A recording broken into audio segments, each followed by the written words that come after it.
Good morning. Another deep dive into the final vault, Fifth Wheel Records, and we're going to look at contemporary debut albums that had an impact on me and made me a fan of the bands.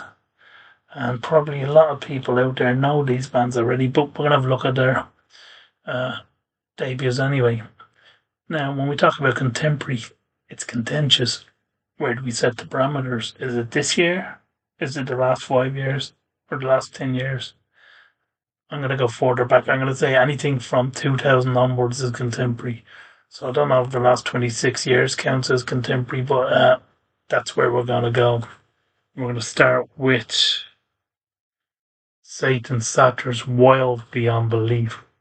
Now, how I found this album is interesting. I used to live in Letchworth in the UK, and the local store there is David's Music, which is a great record store. Check it out.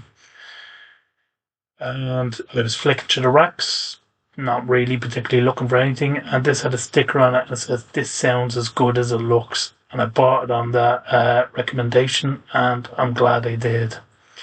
Now, if you are aware of Satan Satyr's, because they have a good few albums out now, there is a lot of retro 70s glam in there. Talk about T Rex, maybe a bit of Sweet, maybe a bit of the New York Dolls, but much heavier. Now, none of that is present on this album.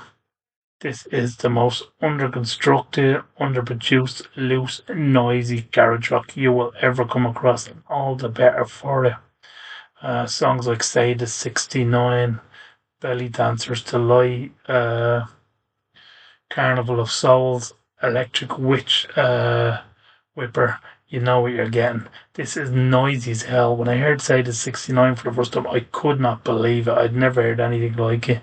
And if they'd split up there and then, I'd still love this album. They've done good albums, but this is knockout. Check it out. The next album, I guess we could say, is a modern doom metal classic, and that is Monolord Empress Rising. Uh, so this album has 5 tracks, and side A and side D are side along each, and they bookend it. You've got Watchers and the Wasted side D, but the title track on side A is why I fell in love with Monolord. It's 3 piece from Sweden. This is unbelievably heavy, and I don't mean in an aggressive way. I mean in how dense it all sounds. The bass is the star of this album for me. And I was lucky enough to see them on their debut UK tour. They played the Black Heart in Camden, and they had sound support. But when Monolord were playing, the bass was so heavy that the plaster on the wall was vibrating. True story. Also, what a brilliant album.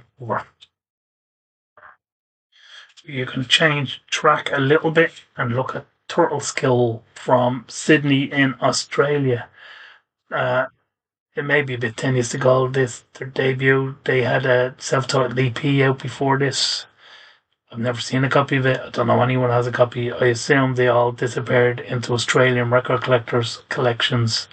And if anyone knows of one that needs a good home, let me know. So Turtle Skull's music, multi-harmony vocals, fuzz, psychedelic trench guitar, and some 80s kind of style keyboards dotted out throughout. Great tracks like Leaves, Run Rabbit Run. Really, really good album.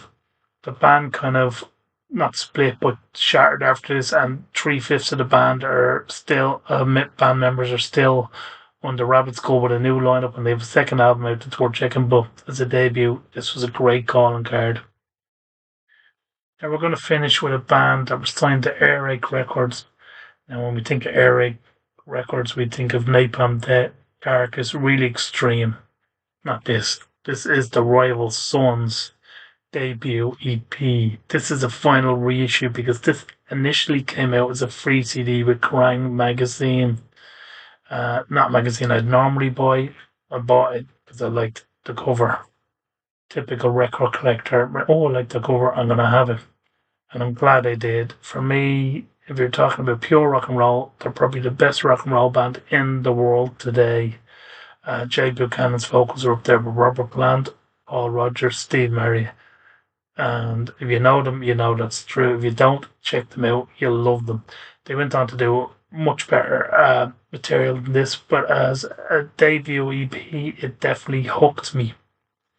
And if you like this content, subscribe and like Fifth Wheel Records. Ring the notification bell and keep it final and keep it real.